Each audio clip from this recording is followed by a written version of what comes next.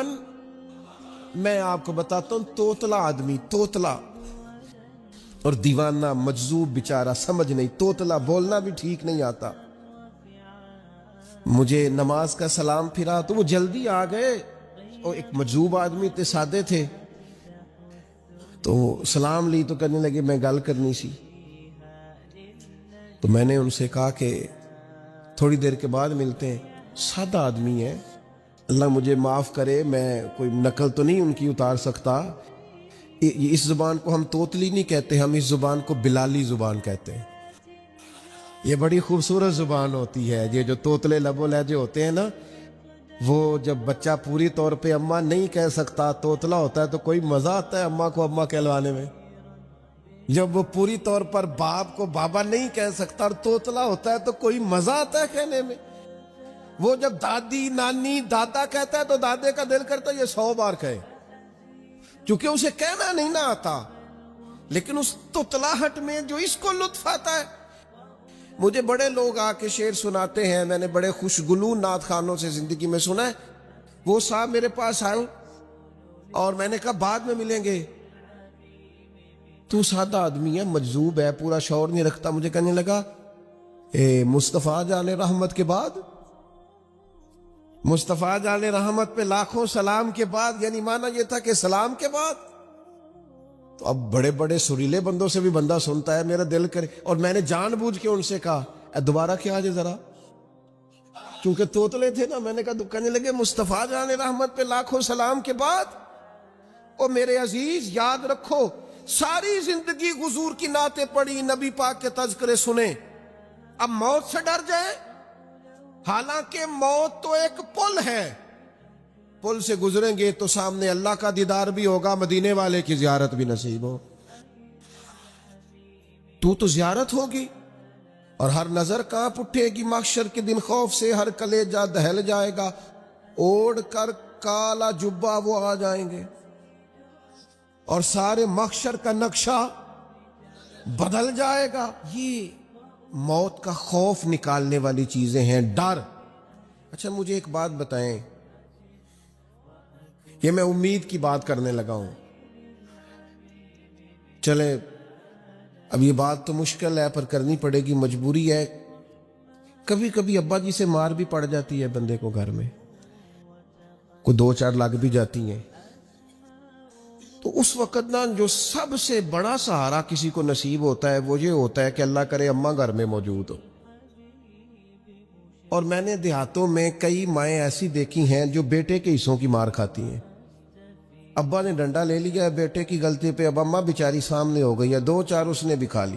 یہ بات آپ سمجھیں، موت کا خوف نکالنے کے مفہوم میں بات عرض کر رہا ہوں۔ اماں موجود ہونا گھر میں تو ابا سختی بھی کرنے لگے تو کسی وقت احساس ہوتا ہے کہ جناب یہ سختی نہیں ہوگی، کیونکہ میری اماں، اور اماں پوری وکیل بن جاتی ہے، کہنی تو نہیں پتا، وہ ہو گئی غلطی، وہ فلانے دے منڈے نے خراب کیتا ہے، حالانکہ ہو سکتا ہے اس نے اس کو بھی خراب کیا ہو، لیکن وہ اماں وکیل ہے، وہ وکالت کر رہی ہے اور وہ بے لوث کر رہی ہے۔ ہوتا ہے ایسے، اس بات کو سمجھ لیں اچھے طور پر، موت کا خوف نہیں، ڈر نہیں، اس لیے کہ گھر میں ماں موجود ہو تو باپ کا ڈر نہیں ہوتا، تو قبر حشر میں تو رسول کریم موجود ہے، وہاں تو نبی کریم موجود ہے، وہاں تو اللہ کریم اپنی رحمت فرمائے گا بندوں پر۔ اس لیے خوف نہیں، پینک نہیں، اپنی غلطیوں کا احساس ضرور کریں، اپنے اعمال پر توجہ ضرور دیں، لیکن موت کے خوف تلے دبتے نہ جائیں۔ انشاءاللہ صبح قیامت کرم ہوگا۔ میرے نبی پاک علیہ الصلوۃ والسلام نے تو فرمایا ہے بس ہم نے ایمان کامل لے کے جانا ہے دنیا میں۔ حضور نے فرمایا ہے جس طرح 14ویں رات کا چاند چمکتا ہے اس طرح میرے غلاموں کے چہرے چمکیں گے قیامت کے۔ اللہ کے رسول صلی اللہ علیہ وسلم فرماتے ہیں جسم کے جن جن حصوں پر وضو کا پانی لگتا رہا وہ قیامت میں چمکیں گے، دور سے لوگ ان کا نور دیکھیں گے، پتہ چلے گا وہ محمد عربی کے غلام آ رہے. یہ کرم ہوگا صبح قیامت، یہ عطائیں ہوں گی. اس لیے مومن موت سے ڈرتا.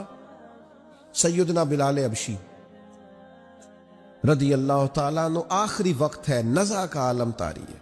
اور یہ گفتگو دیکھیں غلاموں کی. آپ کی اہلیہ رو پڑی، کہنے لگی ہائے ہائے افسوس. حضرت بلال فرمانے لگے کیا ہوا؟ کہنے لگی افسوس ہے کہ آپ دنیا سے جا رہے ہیں. تو حضرت بلال نے مضمون ہی بدل دیا، سوچ کا زاویہ ہی بدل دیا. فرمانے لگے یہ افسوس کا مقام نہیں، یہ تو خوشی کا مقام ہے. اس لیے کہ میری آج آنکھیں بند ہوں گی، قبر میں کھلیں گی، مدینے والے محبوب سے بھی ملوں گا، حضور کے غلاموں سے بھی ملوں گا صلی اللہ تعالی علیہ وسلم. تو موت تو مقام مسرت ہے، اور اگر یہ مل جائے زندگی میں. ایک بدو ایمان لے آئے، ابن ماجہ میں موجود ہے. حضرت ابو ہریرہ رضی اللہ تعالیٰ عنہ حدیث کے راوی ہیں، فرماتے ہیں ایک بدو ایمان لائے اور انہوں نے حضور علیہ السلام کے ساتھ ہجرت بھی کی. ابن ماجہ میں موجود ہے. تو نبی پاک علیہ السلام نے نا انہیں ایک صحابی کے ساتھ کر دیا، وہ ان کے کام کاج میں مصروف ہو گئے ان کے ساتھ. تو حضور علیہ السلام نے نا ایک جگہ سے مال غنیمت آیا، تو طریقہ مبارکہ یہ تھا کہ مال غنیمت میں سب کو حصہ دیا جاتا تھا. اگرچہ وہ جہاد پہ نہیں گئے لیکن حضور نے انہیں بھی حصہ دیا. تو وہ صحابی تو رو پڑے، عرض کرنے لگے حضور میں اس کے لیے تو ایمان نہیں لایا تھا. تو حضور نے فرمایا پھر بتائیے. گرچہ حضور جانتے ہیں کس لیے لائے تھے. عرض کی حضور میں تو اس لیے ایمان لایا تھا کہ میں رب کی راہ میں لڑوں گا اور میں اپنی جان پیش کروں گا.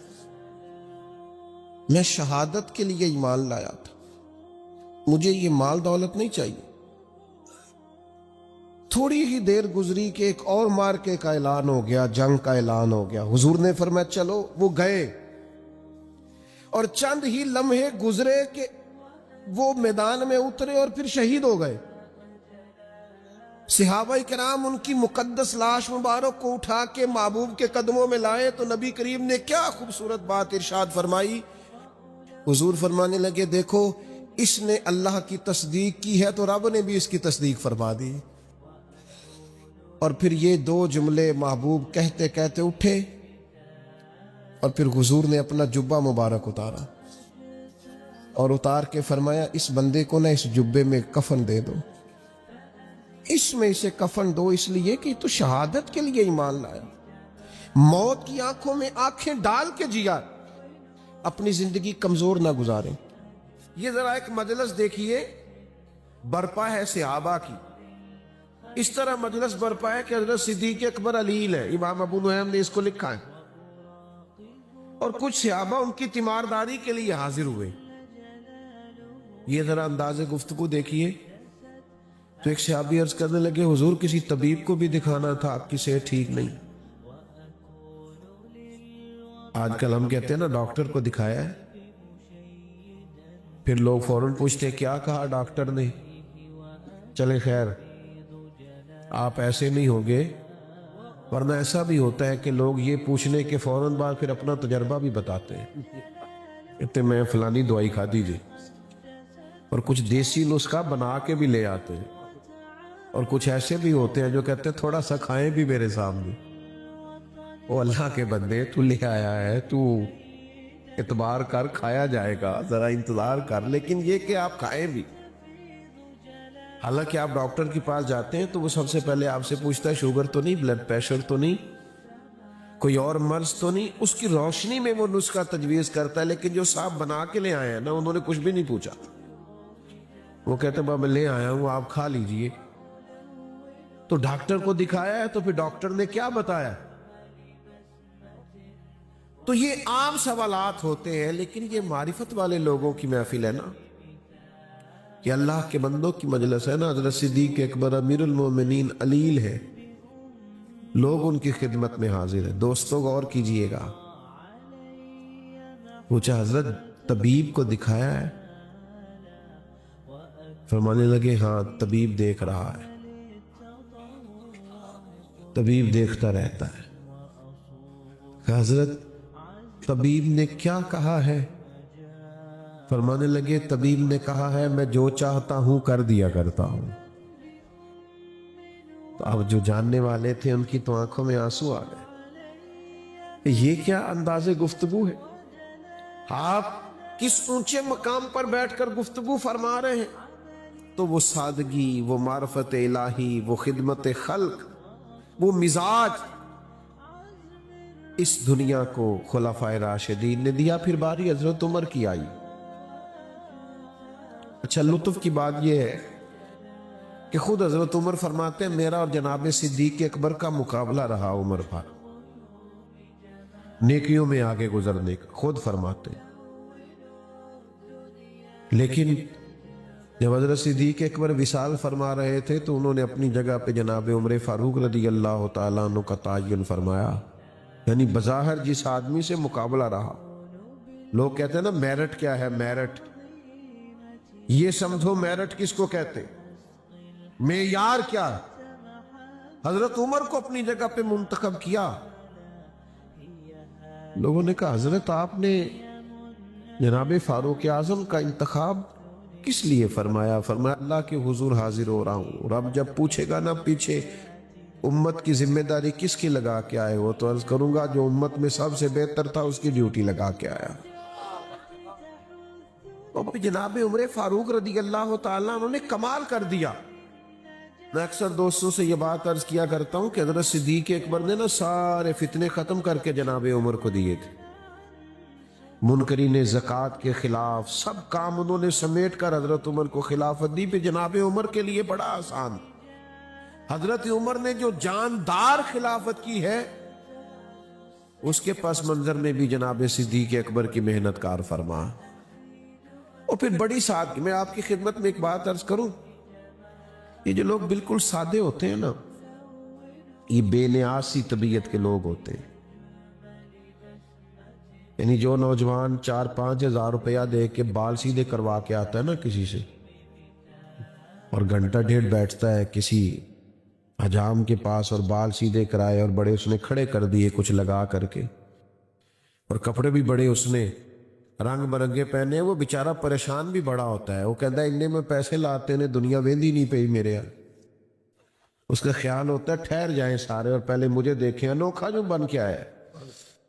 لیکن جو بیچارہ چارہ کاٹ کے بھینسوں کو دیکھ کے آیا اسے پریشانی کوئی نہیں، بلکہ اس نے بچنا ہے فوٹو سے، کہیں پیچھے بیٹھنا ہے۔ سادے لوگ جو ہوتے ہیں نا اسی کسے دے کچھ بھی نہیں لگتے، نہ کوئی ساڈا دردی، ان کو غرض نہیں ہوتی چیزوں سے۔